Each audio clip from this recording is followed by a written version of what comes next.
Digestive system के बारे में पढ़ेंगे। ठीक है, देखो सिस्टम किसको बोलते हैं, जब एक साथ बहुत सारा चीज हो, है ना, उसको सिस्टम बोलते हैं। जैसे हमारा डाइजेस्टिव सिस्टम में पूरा है, मुंह से लेकर के पूरा पेट से लेकर नीचे इंटेस्टाइन सब, तो एक सिस्टम हो गया। तो इसमें जो है ये है डाइजेस्टिव सिस्टम, ठीक है, ये है रेस्पिरेटरी सिस्टम, ये है नर्वस सिस्टम और ये है सर्कुलेटरी सिस्टम। तो डाइजेस्टिव सिस्टम के बारे में पढ़ेंगे। तो डाइजेस्टिव सिस्टम में इंपॉर्टेंट क्या है, बना हम लोग भोजन को पचाते कैसे हैं।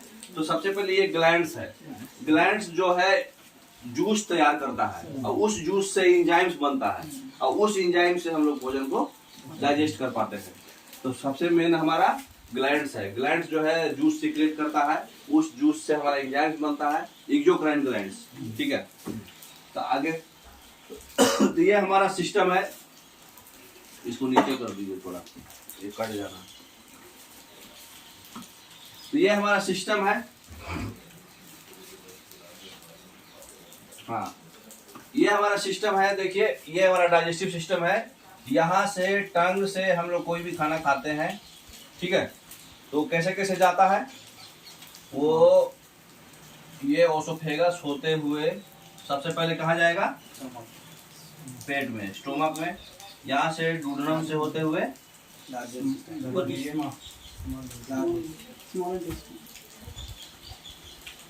पहले यहाँ से स्टोमक में आएगा, स्टोमक से डूडनम से होते हुए स्मॉल इंटेस्टाइन में जाएगा, स्मॉल इंटेस्टाइन से यहाँ इलियम है, इलियम से होते हुए सीजम से होते हुए लार्ज इंटेस्टाइन में होते हुए यहाँ से एनस के थ्रू निकल जाएगा। ठीक है, तो कोई दिक्कत यहाँ तक नहीं, तो बेसिक है ना। हम लोग इसका एक एक पार्ट के बारे में डिस्कशन कर लेंगे और लगे लगे क्वेश्चन भी मार लेंगे ताकि जल्दी जल्दी सब कुछ कवर हो जाए। अब एक बार जो स्क्रीन पर आ गया उसको हिलाइएगा नहीं, क्योंकि तो ये पूरा अलग हो जाता है लिखा हुआ मार्किंग। तो ये देखिए टंग है, ओसोफेगस है। नेक्स्ट देखिए हमारे जो सलाइवा में होता है, सलाइवा में एक इंजाइम होता है, ठीक है, उस इंजाइम को बोलते हैं सैलिवरी अमाइलेज। क्या कर रहे हैं भाई, सलाइवा में एक इंजाइम होता है, इसको क्या बोलते हैं, सैलिवरी अमाइलेज, सैलिवरी अमाइलेज, या फिर एग्जाम्पल में सबसे इंपॉर्टेंट नाम ये है टाइलिन। ये कहाँ होता है, सलाइवा में। ठीक है, तो ये इंजाइम से क्या है, जो भी स्टार्च है वो उसको क्या करता है, ब्रेक डाउन करता है, स्टार्च को माल्टोज में कन्वर्ट कर देता है, स्टार्च को माल्टोज में कन्वर्ट कर देता है और माल्टोज को डाइजेस्ट करना थोड़ा आसान होता है। ठीक है, नेक्स्ट नेक्स्ट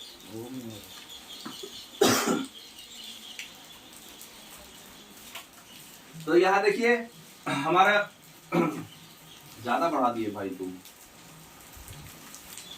एक और कम होगा।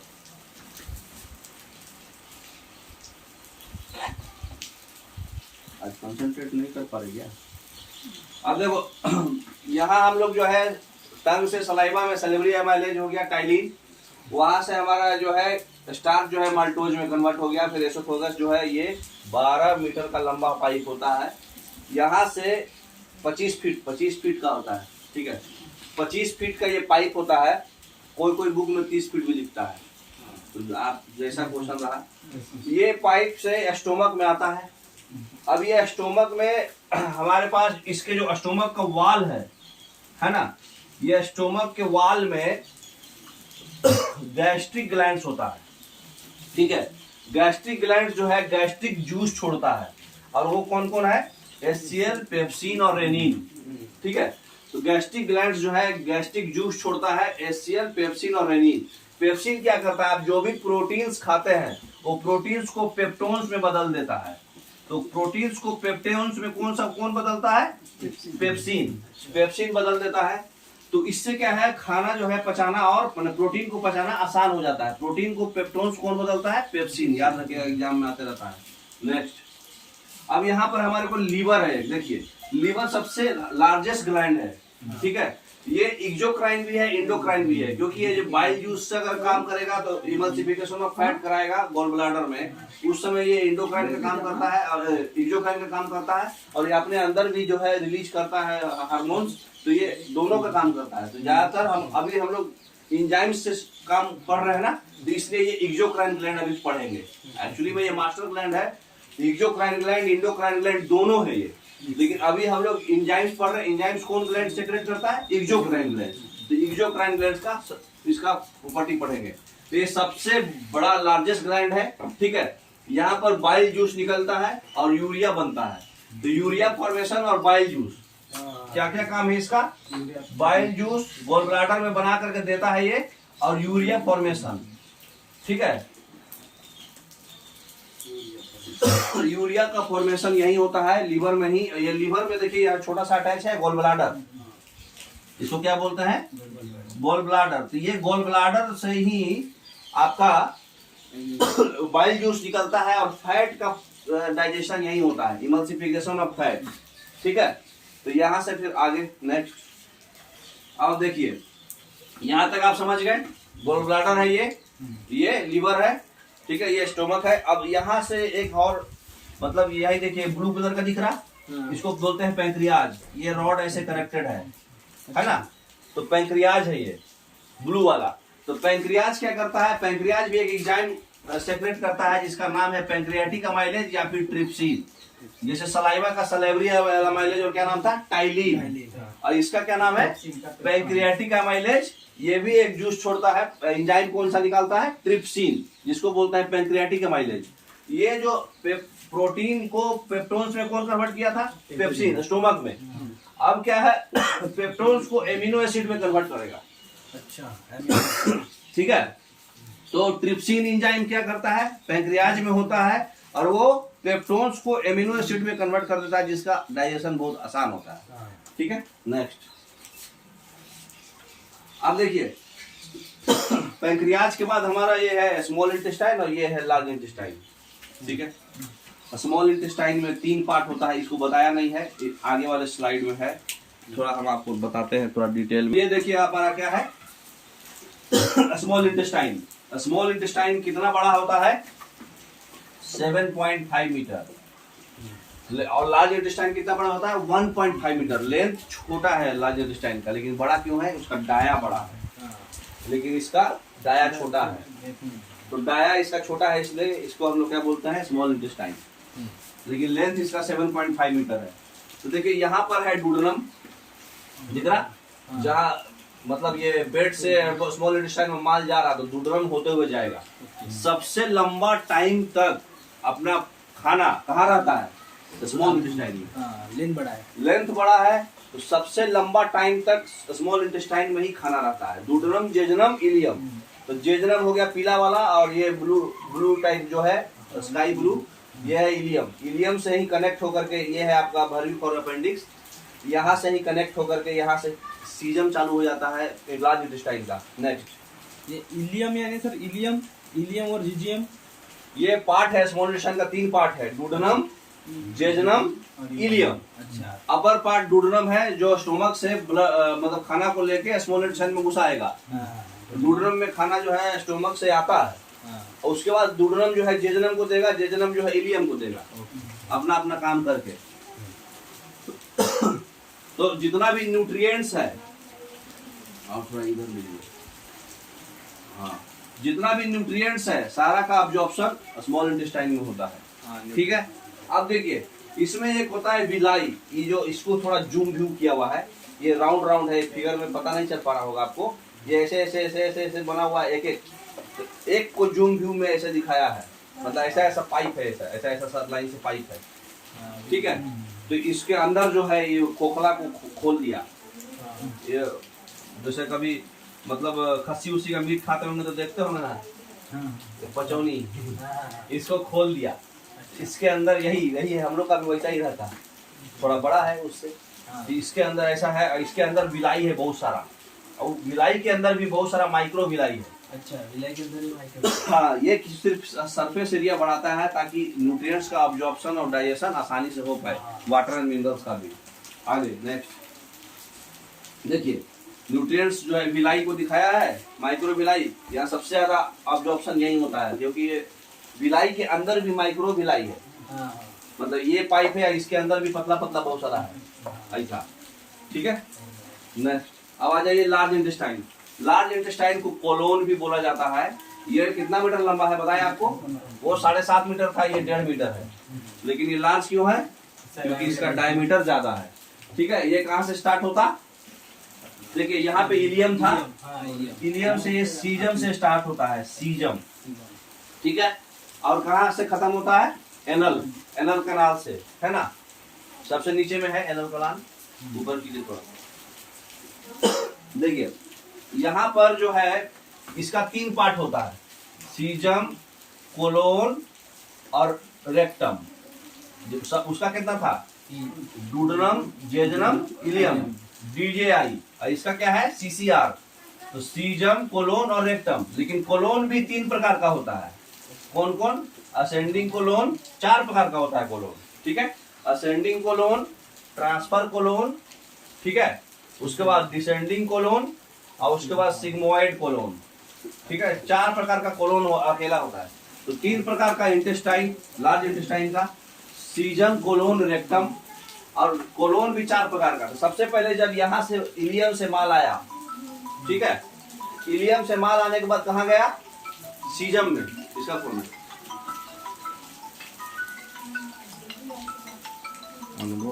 तो कोलोन 4 टाइप का था, है ना। अब इसमें देखिए इसका लूमेन बड़ा है, मतलब ये डाया, इसलिए ये स्मॉल इंटेस्टाइन के चारों ओर घिरा रहता है। इसके पैकेट की तरह स्मॉल इंटेस्टाइन है ना, जस्ट लाइक कवरिंग है ये लार्ज इंटेस्टाइन। तो यहाँ से माल आया, सीजम, ये अपेंडिक्स है, किसी की कोई वेस्टिजियल ऑर्गन है, कोई काम नहीं होता है इसका। लेकिन अगर घूम गया ना तो दुकान लगा देता है आदमी का।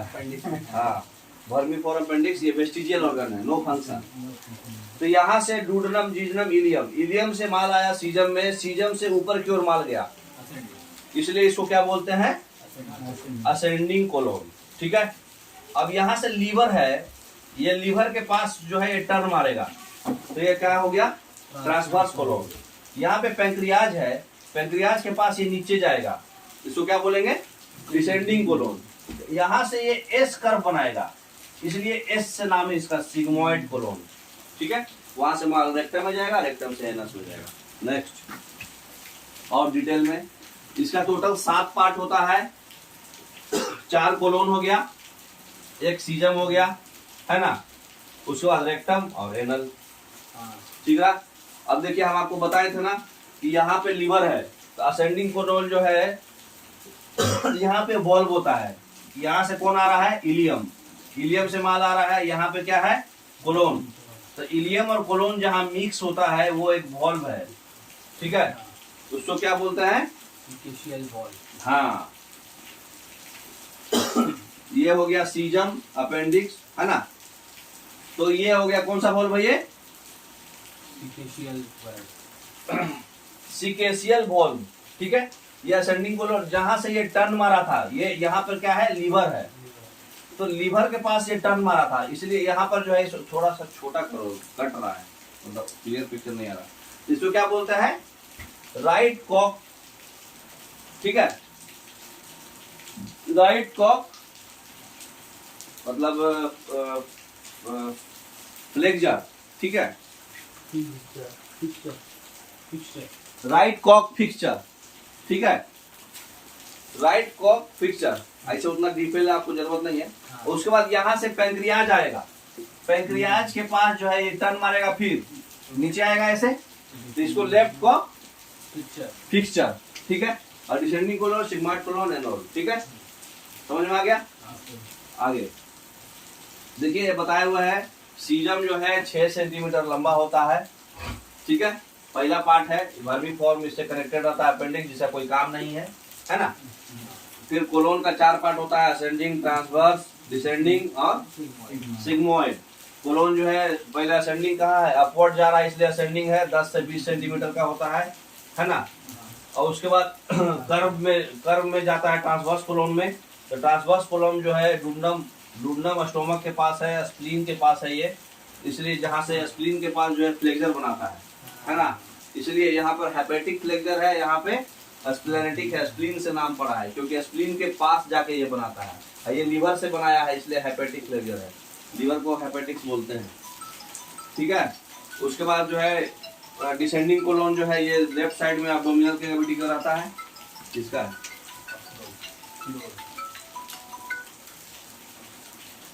मतलब जिसको बायोलॉजी से शोध करना है उसके लिए है ये, है ना।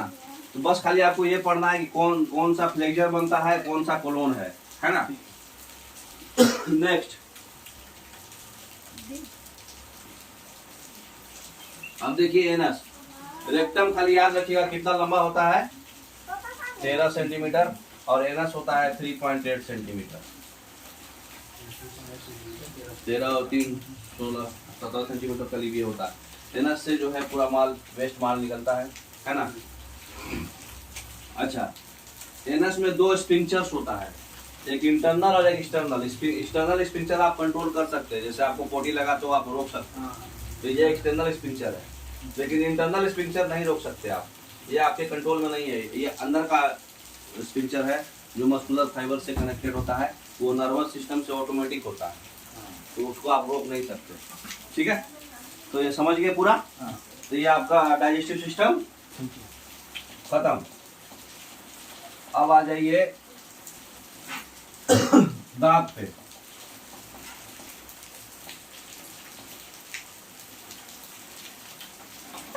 टीथ,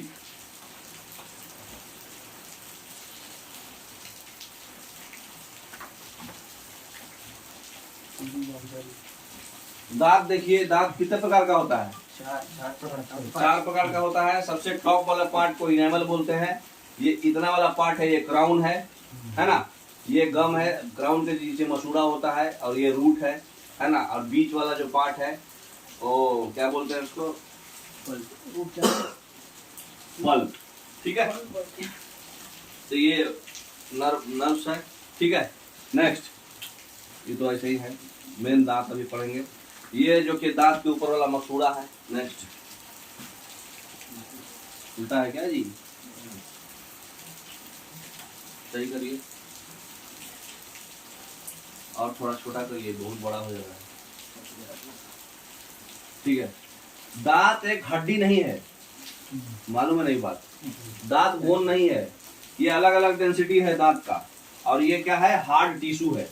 दांत एक हार्ड टिश्यू है, दांत एक बोन नहीं है ना। नेक्स्ट, अब देखिए इसका संरचना।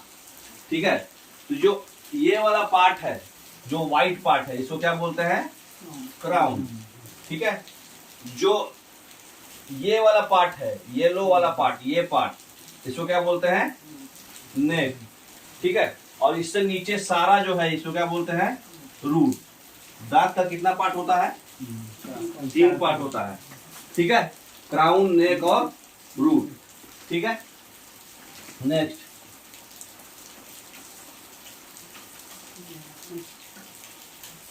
हिंदी में भी लिखा हुआ है, रूट दिखाए हुए हैं। आगे देखिए। अच्छा, पल्प कैविटी भी जानते हैं आप। ये जो ऐसे की ओर, ऊपर की ओर ऐसे ये जा रहा है, ये क्या है? Pulp cavity. ठीक है, नेक्स्ट, ऊपर लीजिए थोड़ा। अब देखिए, जो हरा वाला पार्ट जो जा रहा है इसको क्या बोलते हैं? डेंटिन। जो पीछे कीजिए एक स्लाइड। ये क्या था? अंदर वाले में जो जा रहा था उसको क्या बोलते हैं? Pulp cavity. लेकिन बाहर वाले में जो जाएगा उसको क्या बोलते हैं? डेंटिन, है ना। तो बाहर वाले को क्या बोलते हैं? डेंटिन। नेक्स्ट, आप देखिए, इनेमल किसको बोलते हैं? उजला वाले को। सबसे हार्डेस्ट होता है ये, हार्डेस्ट सबस्टांस है हमारे पूरे बॉडी का, इनेमल। ठीक है, इसको इनेमल बोलते हैं। नेक्स्ट, अब देखिए, हम लोगों को पढ़ना है दांत कितना प्रकार का होता है। ठीक है, देखिए इसमें कौन कौन है? पीछे का 3 दांत जो है उसको मोलर बोलते हैं। 3 इधर 3 इधर, 6 और 3 3 6, 24 दांत। ठीक है, आगे सर में दिखाएगा। नेक्स्ट करिए। 4 प्रकार का दांत होता है। कौन कौन? इंसीजर्स, कैनाइन्स, प्रीमोलर्स और मोलर। ठीक है, जानते ना? ICPM। नेक्स्ट, दिखाएगा अभी कौन कौन इंसीजर है, कौन क्या है। ठीक है, अब हमारे पास देखिए दो जबड़ा है, जबड़ा बोले तो जौ, दोनों जौ में 16 दांत होता है। नेक्स्ट अब देखिए इसमें दिखाए हुए है 16। नेक्स्ट अब ये इंसीजर, इंसीजर बताइए कौन कौन है, जो घेरा हुआ है वो इंसीजर है। थोड़ा ऊपर कीजिए ना, वो दांत के प्रकार देख के क्या करेगा आदमी। अब देखिए जो घेरा हुआ पार्ट है वो क्या है आपका, इंसीजर। कितना है, 4 ऊपर वाले जबड़े में और 4 नीचे वाले जबड़े में, दिख रहा, तो टोटल 8 होता है। ठीक है। नेक्स्ट केनाइंस कितना होगा, केनाइंस कितना घेरा हुआ है, 2 ऊपर वाले जबड़े में और 2 ब्लू वाला पार्ट, तो ये कितना होगा, 4। नेक्स्ट प्रीमोलर, प्रीमोलर कितना होगा, घेरा हुआ पार्ट कितना है, 4 ऊपर वाले जबड़े में, ये 2 2 4 है, ये 2 2 4 8। ठीक है, तो प्रीमोलर 8।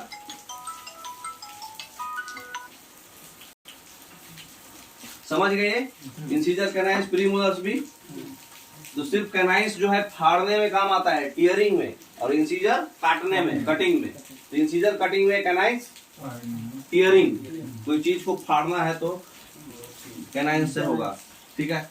नेक्स्ट मोलर, मोलर बताइए कितना है, 3 और 3 6 ऊपर 6, और नेक्स्ट नेक्स्ट नेक्स्ट नेक्स्ट 3 और 3 6 ऊपर और 6 इधर, है ना, 12। ठीक है। नेक्स्ट अब बताइए दांत में जो है 3 सिस्टम होता है। ठीक है, ऑड देन ऑड सिस्टम, पहला गर्भ सिस्टम, तीसरा ट्विन सिस्टम और तीसरा विषम। तो गर्भ वाला जो है फिगर दिखाए हुए, थोड़ा इधर लीजिए और इधर कीजिए। ये जो पार्ट है मसूड़ा से जो सटा हुआ नीचे वाला पार्ट, पीला वाला पार्ट, ठीक है, और ये लाल लाल लाल पार्ट, ये गर्भदंती होता है। ठीक है। ट्विंस वाला किसको बोलते हैं, जो दांत पूरे जिंदगी में 2 ही बार आता है। ठीक है। और ऑड वाला कौन है, जो हर इंसान में अलग होता है, मोलर वाला। ठीक है। नेक्स्ट अब आ जाइए इन्फेंसी। इन्फेंसी में बच्चों में मिल्क टीथ होता है। मिल्क टीथ कितना होता है, 20 होता है। सबका कोड याद रखना है आपको, थोड़ा ऊपर कीजिए। इसका कोड क्या है, 2102 ऊपर, 2102 ऊपर, गुने 2 ये कौन सा है, ICPM। मतलब कितना हो गया टोटल, देखिए 4 और 2 6 और 4 10 ऊपर और 10 नीचे, 20 दांत हो गया। तो ये मिल्क टीथ का है 2102। ठीक है। तो 2102 याद रख सकते। ये अपर और लोअर दोनों मिला के है, मतलब कि 2 इंसीजर ऊपर वाले में भी नीचे वाले में भी, फिर एक कैनाइंस ऊपर वाले में भी और नीचे वाले में भी, है ना। तो ये लेफ्ट का है, इंटू 2 कर दिए क्योंकि लेफ्ट राइट दोनों ले लिए, और नीचे वाला लोअर पार्ट है, ये अपर पार्ट है। तो ये याद रखिएगा, इन्फेंसी में मिल्क टीथ होता है, मिल्क टीथ 20 होता है। ठीक है। मिल्क टीथ में क्या नहीं होता है बताइए, प्री मोलर नहीं होता है। मिल्क टीथ में प्री मोलर कितना है, 0 है। नेक्स्ट हो गया, 20 हो गया। नेक्स्ट ये है एडोलेसेंस। एडोलेसेंस बोले तो जब बच्चा 14 साल से ऊपर हो गया, गुस्सा उसाने लगा उसको, तो उसका है 28 टीथ। उसका क्या कोड है, 2122। तो ये है 2122, तो नीचे भी हो जाएगा 2122 इंटू 2 चलेगा, है ना। ये किसका है, तो बताइए कितना हो गया, 2 दूनी 4 और 2 6 4 10 और 4 14 और 14, ये हो गया 20 और ये हो गया 28। तो ये हो गया किसका, मिल्क टीथ। ये बच्चों का, इन्फेंट का है, और ये हो गया एडोलेसेंस का, है ना। नेक्स्ट एडल्ट का 2123, है ना। एडल्ट में मोलर कितना होता है, 3 होता है, 2123। इसका भी हो जाएगा 2123 इंटू 2, है ना, लेफ्ट राइट और ऊपर नीचे, है ना। तो ये कितना हो गया, 16 और 16 32, है ना। ये एडल्ट का। तो समझ गए कोड, याद रखिएगा।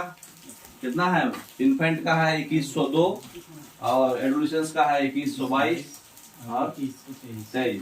क्या है, इन्फेंट में प्री मोलर नहीं होता है, एडोलेसेंस में मोलर 2 ही होता है, और एडल्ट में मोलर 3 होता है।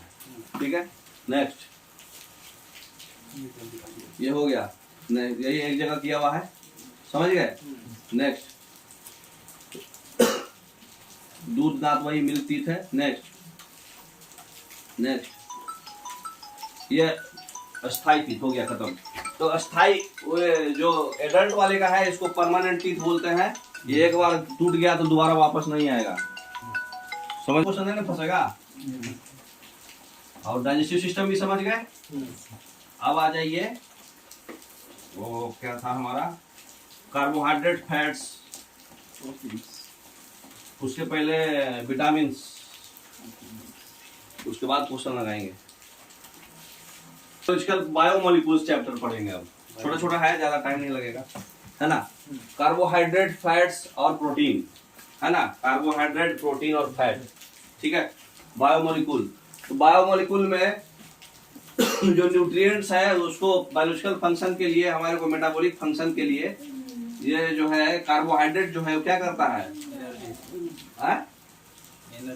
एनर्जी गिविंग फूड्स है, ये बॉडी बिल्डिंग फूड्स है, और ये इंस्टेंट एनर्जी किसको बोलते हैं, कार्बोहाइड्रेट। और ये मोटापा के लिए, सुखाड़ लोग के लिए, ठीक है। नेक्स्ट अब देखिए, कार्बोहाइड्रेट में C6H12O6 1021 है ना, ग्लूकोज, जानते हैं ना। वो जो कार्बोहाइड्रेट बनता है तो उसमें बॉडी का 50 से 75% एनर्जी जो है कार्बोहाइड्रेट ही देता है। अगर कोई बैटरी, अगर मान के चलो कि जैसे ग्लूकोज है, फ्रुक्टोज है, फ्रुक्टोज आपका हनी में है, सबसे ज्यादा एनर्जी ग्लूकोज में रहता है, सबसे फास्ट इंस्टेंट एनर्जी होता है ग्लूकोज में, है ना। तो फ्रक्टोज में हनी है, शहद, galactose, sucrose, maltose, lactose, lactose जो है मिल्क में है ना, और सुक्रोज चीनी में है। और क्या बोलते हैं उसको, 1% कार्बोहाइड्रेट जो है यहाँ दिखा रहा है। बैटरी अगर आपका 1% हो गया तो कार्बोहाइड्रेट आपको एनर्जी देगा, फिर मतलब आपका वो बैटरी नहीं, आपके बॉडी का बैटरी, ठीक है। 1 ग्राम ग्लूकोज में कितना एनर्जी होता है, 4.2 किलो कैलोरी। 1 ग्राम ग्लूकोज में 4.2 किलो कैलोरी होता है एनर्जी, ठीक है। नेक्स्ट अब बताइए, न्यूक्लिक एसिड जो है वो कौन बनाता है, जो एक दूसरे का जनरेशन से आपका आते रहता है। न्यूक्लिक एसिड जो है कार्बोहाइड्रेट से ही बनता है, ठीक है। तो कार्बोहाइड्रेट से ही न्यूक्लिक एसिड का मतलब निर्माण होता है। नेक्स्ट अब देखिए, कहाँ कहाँ पाया जाता है कार्बोहाइड्रेट, व्हीट, राइस, मेज, बाजरा, पोटैटो, स्वीट पोटैटो, और सलजम और हनी, है ना। नेक्स्ट अब देखिए, एक प्रोटीन से बीमारी होता है, क्वाशियोरकर और मेरेस्मस। प्रोटीन की कमी से क्वाशियोरकर में क्या होता है, पूरा बॉडी लेग्स जो है पूरा फैल जाता है ना। और मेरेस्मस में जो है बूढ़ा टाइप, मतलब उजला उजला बाल हो जाता है और पतला लिम्स हो जाता है। तो उसमें क्या होता है, क्वाशियोरकर में मोटा लिम्स हो जाता है और मेरेस्मस में एकदम सुखाड़ हो जाता है आदमी, पतला पतला मसल्स भी बहुत, मतलब अंडरवेट बॉडी हो जाता है। क्वाशियोरकर में क्या होता है, मतलब मसल्स पतला होता है लेकिन फैट रहता है, पेट फेंक देगा दबा के। तो पेट फेंक देगा दबा के तो क्वाशियोरकर है, और पूरा बॉडी कंकाल बन जाएगा तो मेरेस्मस है। दोनों किस चीज की कमी से है, प्रोटीन की कमी से। नेक्स्ट तभी हम लोग प्रोटीन पढ़ेंगे। प्रोटीन भी एक केमिकल कंपाउंड है जो 20 एमिनो एसिड से मिलकर बनेगा। 20 एमिनो एसिड से मिलकर बनता है। बॉडी बिल्डिंग फूड्स है, ये बॉडी का मेंटेनेंस करता है ना। सबसे ज्यादा प्रोटीन किसमें पाया जाता है, सोयाबीन में तो 42% पाया जाता है। सबसे ज्यादा स्पाइरुलिना में पाया जाता है 98%। स्पाइरुलिना क्या है, मोनेरा, ठीक है। तो स्पाइरुलिना मोनेरा है। ग्राउंड नट में भी पाया जाता है। 1 ग्राम प्रोटीन से कितना कैलोरी था, 4.1। उसमें कितना था कार्बोहाइड्रेट में, 4.2। एक्चुअली सबसे ज्यादा फैट में है, लेकिन इंस्टेंट एनर्जी सबसे ज्यादा कार्बोहाइड्रेट में है। तो ज्यादा एनर्जी कार्बोहाइड्रेट में है, लेकिन फैट में क्या है, छोटा अमाउंट में ज्यादा है। 1 ग्राम में ज्यादा है, उतना फैट आदमी पचा नहीं ले पाता है ना। तो प्रोटीन की कमी से क्वाशियोरकर और मेरेस्मस होता है, जानते हैं ये बात। कहाँ कहाँ मिलता है, मिल्क में, कर्ड में, फिश में, एग्स में, सोयाबीन में, और चीज में और कर्ड में, है ना। नेक्स्ट पल्सेज में सबसे ज्यादा। फैट्स भी ये मतलब यही CHO का ही बना हुआ होता है, ठीक है। फैट्स जो है 20 डिग्री पर सॉलिड होता है, लेकिन अगर हम उससे ज्यादा टेम्परेचर कर दिए तो ये लिक्विड हो जाएगा, इसलिए उसको फिर बाद में हम लोग ऑयल बोलते हैं, फैटी ऑयल चाहे, है ना। नॉर्मल व्यक्ति को सिर्फ 20 से 30% जो एनर्जी है, सिर्फ उतना ही एनर्जी फैट से मिलना चाहिए। फैट में बहुत एनर्जी होता है, लेकिन सिर्फ 20 से 30% एनर्जी ही चाहिए अपने को, बाकी सारा मेन 70% एनर्जी किसे चाहिए, कार्बोहाइड्रेट से, ठीक है।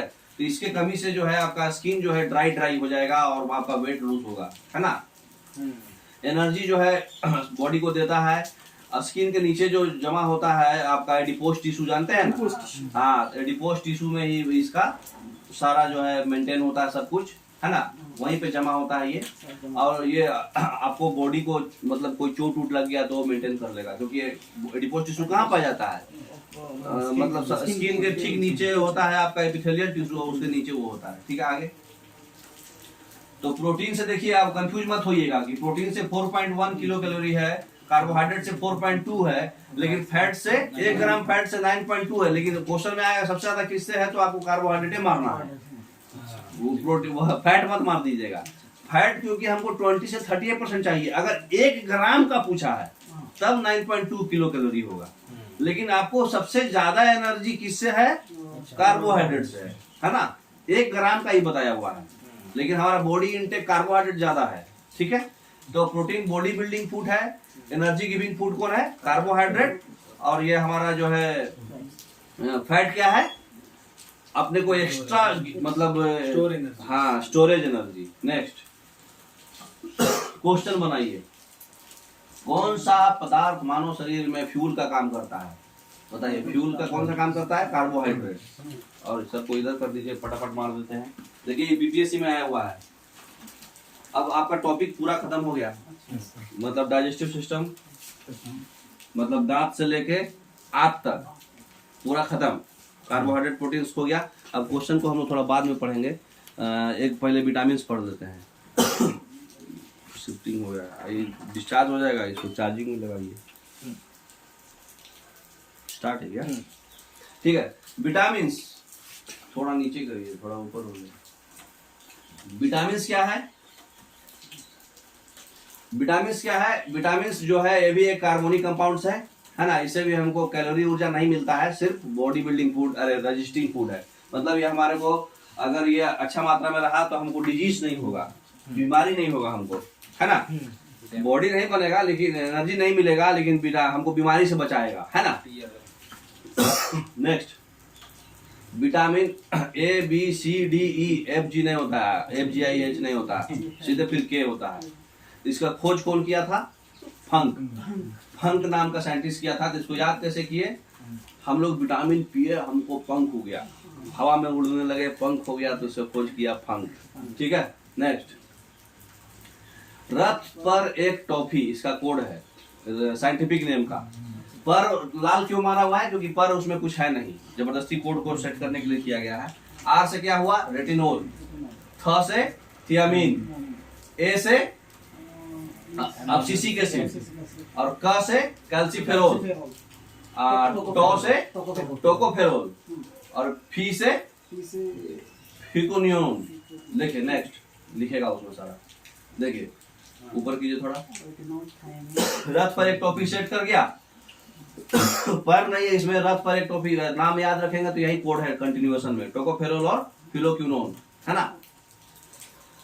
इंग्लिश नाम हिंदी नाम सेम है, कोई इसमें कंफ्यूजन नहीं होना चाहिए। नेक्स्ट अब बताइए, विटामिन ए की कमी से कौन सा बीमारी होता है, नाइट ब्लाइंडनेस और संक्रमण, माने कम्युनिकेबल डिजीज, है ना। मतलब जिससे मतलब आप बगल में खांसे, आपको भी खांसे तो आपको भी हो गया, है ना, इन्फ्लुएंजा वायरस जो भी मतलब कंटामिनेशन वाला। तो नाइट ब्लाइंडनेस, और विटामिन ए सबसे ज्यादा कहाँ मिलता है, कैरोट में, पिक्चर देखिए कैरोट का, है ना। तो नाइट ब्लाइंडनेस जो होता है विटामिन ए की कमी से होता है, और जो भी कंटामिनेशन वाला बीमारी जो है वो विटामिन ए की कमी से होता है। और एक हार्ड हो जाता है आपका कॉर्निया, हार्ड कॉर्निया इसमें नहीं लिखा हुआ है। एक जो है जेंथोल्फिस करके नाम है, हार्ड कॉर्निया हो जाता है। कॉर्निया क्या होता है, आंख, तो उसमें आंख जो है आपका कॉर्निया जो है हार्ड हो जाता है, ठीक है। एक्स से नाम है उसका, जैंथोफिस करके है, ठीक है। जैंथोफिया से सब हाँ, जैंथोफिया। जैंथोफिया जैंथोफिया एक बीमारी का नाम है जो विटामिन ए की कमी से ही होता है, जैंथोफिया।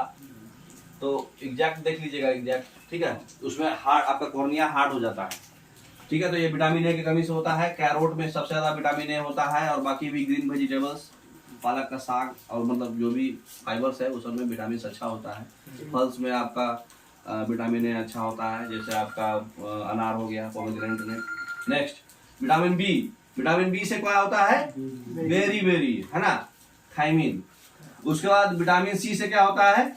स्कर्वी और स्वेलिंग ऑफ गम्स, आपका गम्स फूल जाएगा, है ना। उसको उसको चीसर्स भी बोलते हैं, इसको ही क्या बोलते हैं,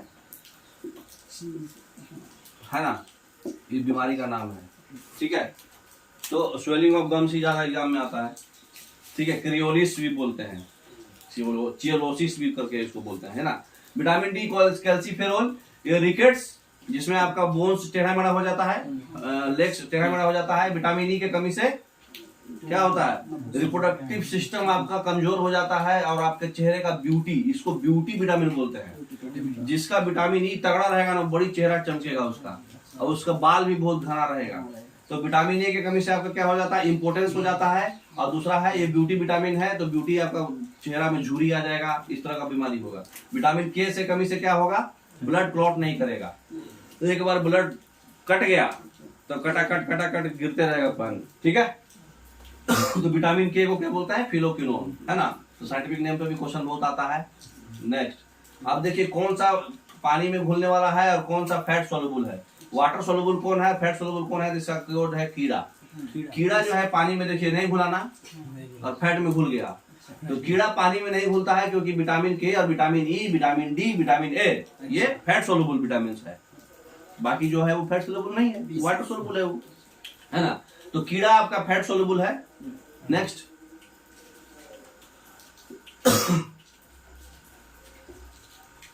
अब आ जाइए विटामिन B12 सबसे ज्यादा इंपॉर्टेंट है। ये कोबाल्ट में पाया जाता है, इसको साइनोकोबाल्मीन बोलते हैं, ठीक है।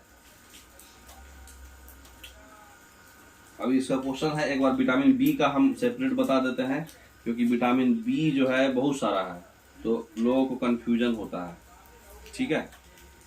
हाँ, B1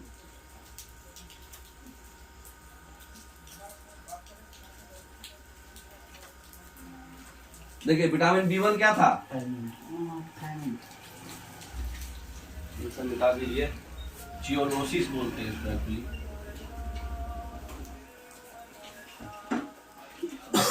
विटामिन B1 क्या है? Thiamine. Vitamin B2 riboflavin. Vitamin B3 nicotinamide.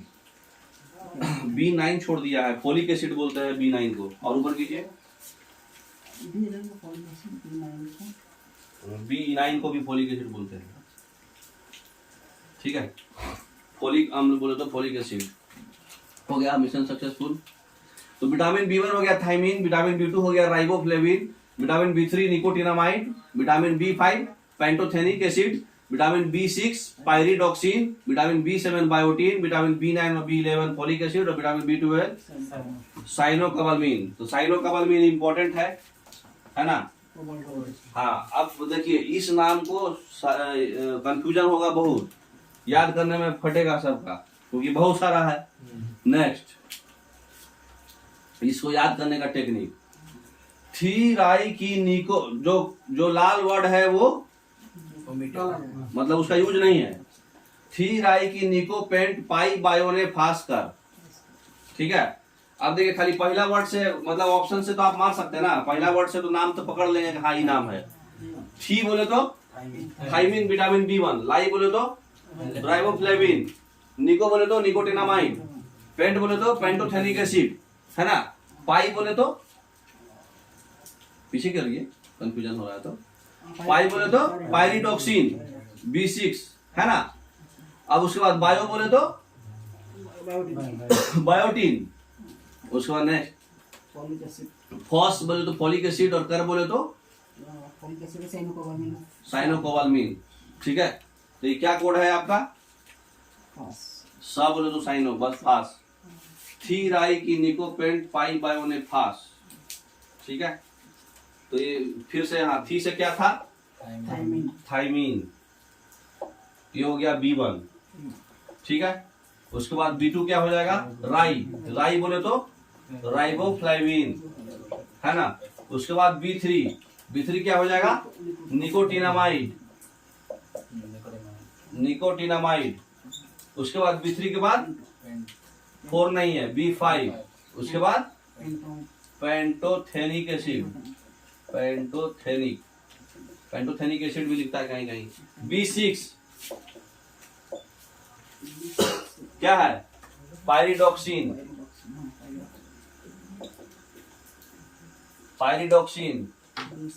B7 biotin.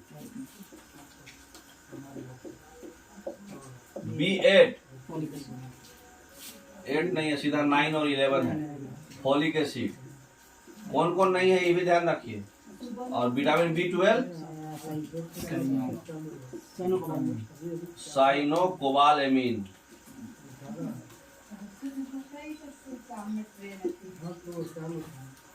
क्या हुआ, क्या हुआ, की निकोपेंट, थीराई की निकोपेंट तो सिंपल है ना। हाँ, थीराई की निकोपेंट पाई बायोनेफास, है ना। अरे बायो नहीं याद करिए तो बाई लिख लीजिए ना, पाई बाई ने फास। हाँ, कर छोड़ दीजिए ना, फास फंस गई।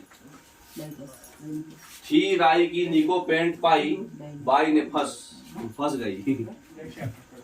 जैसे भी याद करना है याद कीजिए, पहला डिजिट याद रहेगा तो आप मार दीजिएगा, ठीक है ना। B4 और B10 और B8 नहीं होता है, 4, 8, 10 नहीं होता है। नेक्स्ट, आपका पूरा खत्म हो गया। अब बताइए, नाम से याद आ रहा है कौन कौन बीमारी है, बताइए।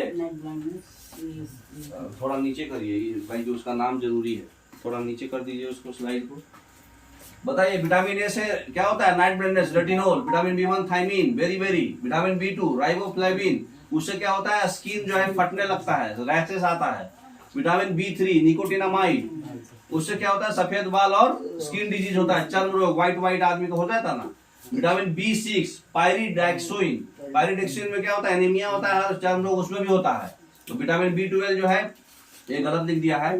विटामिन B12 क्या होता है, साइनोकोबालमिन, ठीक है, इससे एनीमिया होता है। विटामिन B12 इंपॉर्टेंट है और विटामिन B1 इंपॉर्टेंट है, इन दो को जरूर याद रखिएगा। और B9, 11 भी इंपॉर्टेंट है, फॉलिक एसिड, है ना, बार बार पूछता है। विटामिन ई से आपको बताए थे, नपुंसकता, रिकेट्स भी बताए थे D से। विटामिन C स्कर्वी भी बताए थे। तो आपका पूरा चैप्टर समाप्त। कितना बर्दाश्त किए हैं, अब हम लोग क्वेश्चन से पता करेंगे कि हम कितना हमारा बर्दाश्त हुआ है, ठीक है। चलिए अब क्वेश्चन बनाना स्टार्ट करते हैं। टाइम कितना हो गया अभी, 43। हाँ, फिर 1 घंटे में क्वेश्चन के साथ हो जाएगा। डाइजेशन का मैक्सिमम भाग कौन से अंग में होता है, अभी हम बताए हैं, स्मॉल इंटेस्टाइन, बताए थे ना। स्मॉल इंटेस्टाइन में सबसे बड़ा 7.5 मीटर लंबा भी होता है वो, तो सबसे ज्यादा देर तक डाइजेशन स्मॉल इंटेस्टाइन में होता है, तो छोटी आंत। फिर है डाइजेस्टिव सिस्टम का कौन सा पार्ट जो है इसमें नहीं है, देखिए, यकृत बोलते हैं लीवर को, पित्ताशय बोलते हैं स्टमक को, आंत बोलते हैं इंटेस्टाइन को। कॉर्निया नहीं है, कॉर्निया किसका पार्ट है, आंख का है ना। नेक्स्ट,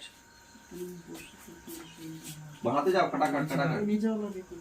नहीं वो ऊपर, ये हो गया, बढ़ाओ।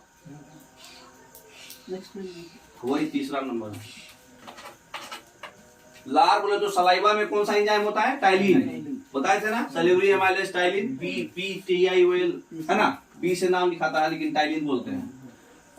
पेट में भोजन पचाने के लिए कौन सा खास आवश्यकता होती है, किसकी खास, एंजाइम्स, अभी बताया है, एंजाइम्स से ही हमारा भोजन पचता है ना। आगे, मानव के अमाशय मतलब स्टोमक, एक्स एसिड, एमल माने एसिड, कौन सा एसिड होता है, हाइड्रोलिक एसिड, है ना, पढ़े ना आप लोग। हाइड्रोलिक एसिड, पेप्सिन और रेनिन, 3 था ना स्टोमक में। हाँ, पचे हुए भोजन से सबसे विषैला पदार्थ कौन सा, हाँ लीवर, ये हम बताना भूल गए थे। लीवर बोले तो यकृत, सबसे विषैला पदार्थ का जो डाइजेशन है वो कहाँ होता है, लीवर में। जितना भी विषैला मतलब सबसे खराब विषैला बोले तो जहरीला, उस चीज का हमारा उस चीज का मतलब डाइजेशन कहाँ होता है? लीवर में। ठीक है, नेक्स्ट पेप्सिन एक, नेक्स्ट नेक्स्ट करते जाओ जल्दी क्योंकि बहुत क्वेश्चन है। पेप्सिन क्या है? पेप्सिन एक क्या है? पेप्सिन इंजाइम है, पढ़े ना अभी। पेप्सिन रेनिन क्या है? ये सब इंजाइम है स्टोमक का। उसके बाद पाचन क्रिया में प्रोटीन किस पदार्थ में बदले जाते हैं? प्रोटीन कहाँ से कहाँ बदल जाता है? स्टोमक में पेप्टोन्स, पढ़े थे ना, पेप्टोन्स में बदलता है। तो क्या हो जाएगा? पेप्टोन से फिर पैंक्रियाज में क्या बदलता है? देखिए स्टोमक में क्या होता है? स्टोमक में आपका जो पेप्सिन एंजाइम है, वो पेप्सिन एंजाइम क्या करता है? प्रोटीन को किस में बदल देता है? पेप्टोन्स में। और ये पेप्टोन्स को ट्रिप्सिन एंजाइम किस में बदल देता है? एमिनो एसिड में। ट्रिप्सिन एंजाइम कहाँ होता है? पैंक्रियाज में, है ना। तो ट्रिप्सिन एंजाइम कहाँ होता है? पैंक्रियाज में। तो पैंक्रियाज में जो ट्रिप्सिन एंजाइम है वो पेप्टोन से एमिनो एसिड कर देता है, और जो स्टोमक में पेप्सिन एंजाइम है, पेप्सिन प्रोटीन से पेप्टोन्स में कर देता है। पढ़े था ना अभी? भूल गए, कोई बात नहीं, क्वेश्चन मारिए। तो कौन सा हो जाएगा? Amino acid. फाइनली किस में बदल रहा है वो? एमिनो एसिड में बदल रहा है ना। नेक्स्ट पित्त। पित्त बोले तो बाइल जूस, है ना। तो बाइल जूस में किसके द्वारा पैदा होता है? लीवर। बाइल जूस कौन पैदा करता है? लीवर, गोल ब्लाडर में, है ना। उसके बाद क्या है? बाइल जमा कहाँ होता है? वो भी नहीं, जमा पूछ रहा है। पित्ताशय में। पैदा कौन करता है? लीवर। लेकिन वो स्टोर कहाँ होता है? गोल ब्लाडर में, है ना। नेक्स्ट खत्म हो गया।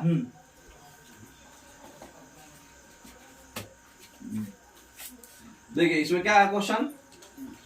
अरे क्वेश्चन गायब कर दिए तुम।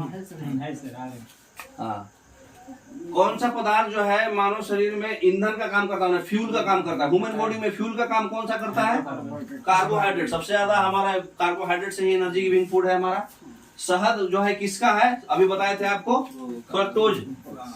फ्रक्टोज में हनी होता है, सुक्रोज में चीनी होता है ना। लैक्टोज में मिल्क होता है, और सेलुलोज में वो घास फूस मतलब प्लांट्स बॉडी होता है ना। नेक्स्ट शरीर में उत्तक बोले तो टिश्यू, है ना। टिश्यू का निर्माण किससे होता है?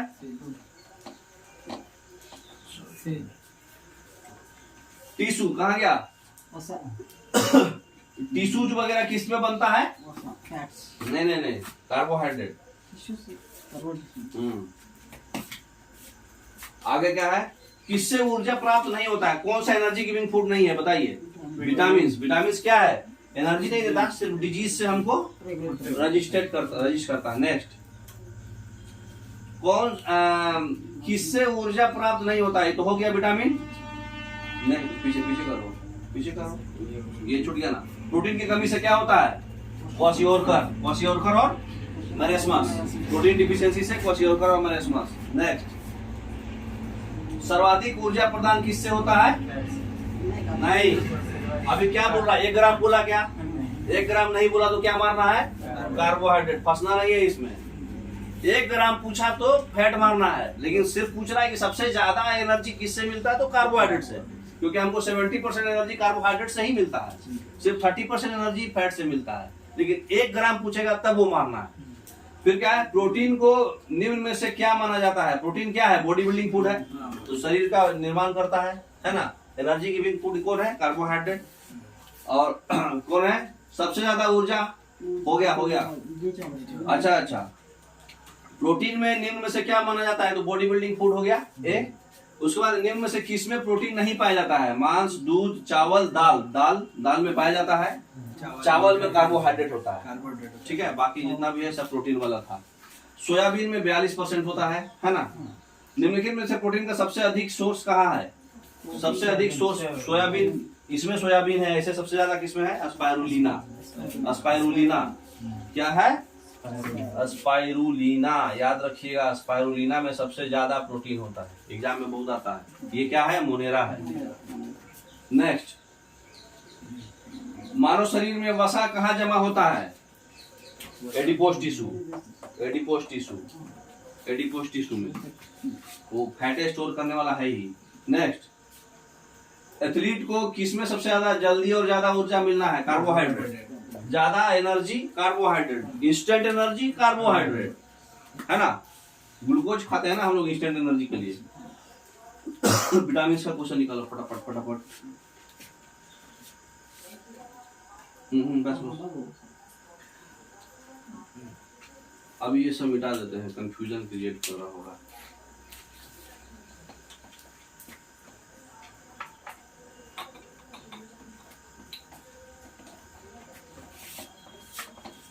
क्या है क्वेश्चन? किससे ऊर्जा प्राप्त नहीं होता है? ये तो हो गया जी। अच्छा फिर से है, किससे ऊर्जा प्राप्त नहीं होता है? विटामिन से, है ना। उसके बाद क्या है? रतौंधी, विटामिन ए से नाइट ब्लाइंडनेस होता है, तो night blindness vitamin A. Next, vitamin ए किस में होता है? गाजर में। एग्जाम फिगर बना हुआ था ना, देखे थे ना। नेक्स्ट, किस विटामिन को कोबाल्ट, किस विटामिन में कोबाल्ट होता है? विटामिन B12 बताए थे ना। कोबाल्ट में B12 होता है, साइनोकोबाल्मिन नाम है कोबाल्ट, है ना। विटामिन सी का सबसे उत्तम सोर्स क्या है? आंवला, है ना, आंवला।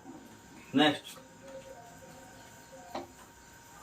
फिर क्या है? विटामिन सी हो गया। विटामिन सी का रासायनिक नाम क्या है? Ascorbic acid, citric acid. Citric acid ना। हाँ, सिट्रिक फूड रहता ना। नहीं, हम सिसिक एसिड नाम होता है एक्चुअली, ये ऑप्शन में नहीं दिया है। अस्कॉर्बिक एसिड मारो, ठीक है ना। अब साइट्रिक एसिड लेमन में होता है। ये अस्कॉर्बिक एसिड क्या है? विटामिन सी को बोलते हैं। मछलियों को लीवर के तेल में किसके, हाँ, लीवर ऑयल में सबसे ज्यादा क्या होता है? Vitamin D. Fish liver oil, fish के लीवर में एक ऑयल होता है, उसमें विटामिन डी बहुत ज्यादा होता है, इसलिए जिसको रिकेट्स होता है ना उसको खाने को बोला जाता है। विटामिन डी का रासायनिक नाम क्या है? बताइए। कैल्सीफेरोल, है ना, तो कैल्सीफेरोल। नेक्स्ट, विटामिन ई का रासायनिक नाम क्या है? क्या था?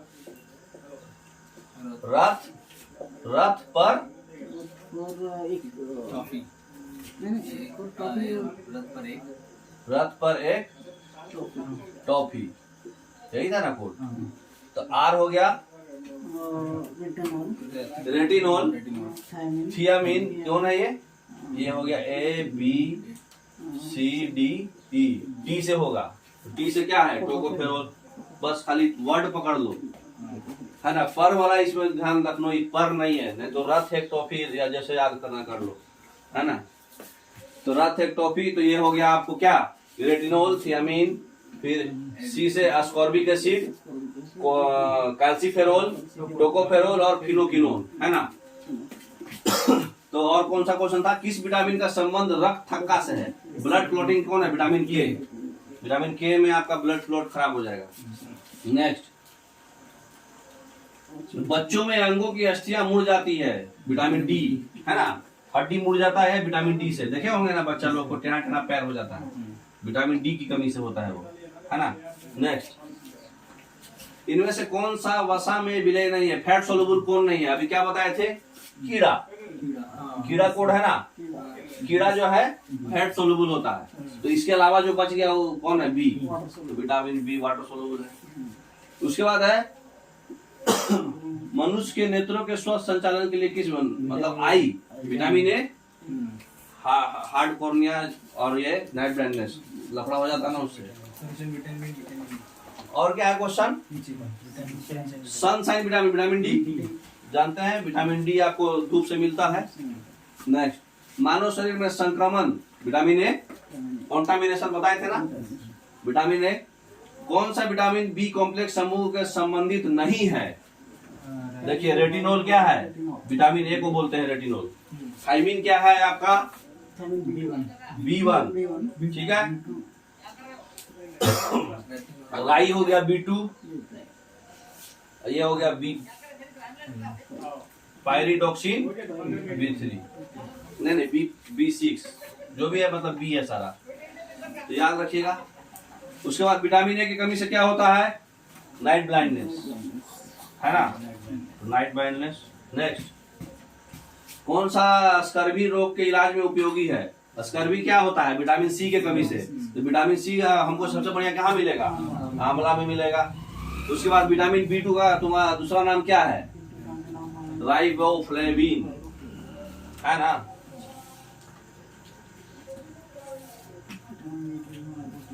और क्या है? कौन सा विटामिन पानी में घुलनशील है? कीड़ा छोड़ के जो आएगा वो मार दो, बी, है ना, कीड़ा छोड़ के बी। और विटामिन डी क्या है? कैल्सीफेरोल, ठीक है। रेटिनॉल क्या है? रेटिनॉल क्या है? ए फोलिक एसिड, B9 और B11, अस्कॉर्बिक एसिड, BC अरे C, है ना। समझ गए? तो ये कोड याद रखिएगा। फिर से इसको फिर से एक बार चला दो, क्योंकि बी वाला जो है कंफ्यूजन बार बार रहेगा। तो रथ पर एक टॉफी तो याद रहेगा, उससे तो तुम नॉर्मल वाला बना सकते हो, लेकिन बी वाला जो है इसका कोड थोड़ा सा हम चेंज कर दे रहे हैं। नीचे में और ऊपर लीजिए, और ऊपर लीजिए, और ऊपर लीजिए, पूरा बोर्ड पे आ जाता। हाँ दोनों, और थोड़ा इधर लीजिए, लेफ्ट बोर्ड में कवर कीजिए, कोड भी और ये लिखा हुआ भी नीचे वाला थोड़ा छोटा कर दीजिए। हाँ बस बस, देखिए थीराई की निकोपेंट, ठीक है, थीराई की निकोपेंट बाई, अरे पाई, थीराई की निकोपेंट बाई, बाई ने फंस गई, बाई फंस गई। नीचे वाला चेंज कर दो क्योंकि बहुत कॉम्प्लिकेटेड लग रहा है ना, ये वाला चेंज कर दो। यहाँ वाला पार्ट जो है ये क्या हो गया? थीराई की निकोपेंट पाई, बाई फंस गई। क्या हो गया? बाई फंस गई। लास्ट वाला कोई जरूरत नहीं है, ठीक है।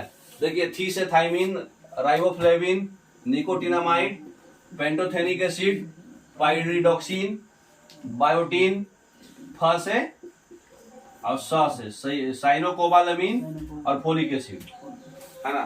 थीराई की निकोपेंट पाई 10 बार बोलिए, ऑटोमेटिक याद हो जाएगा। थीराई की निकोपेंट पाई, थीराई की निकोपेंट पाई। मतलब एक राई नाम की लड़की थी, उसको निकोपेंट मिला तो वो बोली थीराई की निकोपेंट पाई, मतलब एक आदमी राई नाम की थी, उसका निकोपेंट उसको मिला किसी को, वो बाई चुरा ली तो बाई फंस गई। तो राई नाम की लड़की का ये निकोपेंट पाई तो फंस गई। ये बाई जो है राई नाम की लड़की का निकोपेंट पाई, तो थी राई की निकोपेंट, पाई बाई फंस गई। क्या हुआ? थीराई की निकोपेंट बाई, थी राई की निकोपेंट, निकोपेंट किसकी थी? राई की, लेकिन पाई बाई, पाई कौन? बाई, वो फंस गई। समझ गए? तो थी राई की निकोपेंट, पाई बाई फंस गई, ठीक है। तो इससे आपको बी का पूरा याद रहेगा, ठीक है। तो आज बस इतना ही, उम्मीद करता है आपको अच्छा समझ में आया होगा। नेक्स्ट अब अगले हम लोग पढ़ेंगे सर्कुलेटरी सिस्टम नेक्स्ट वाले में।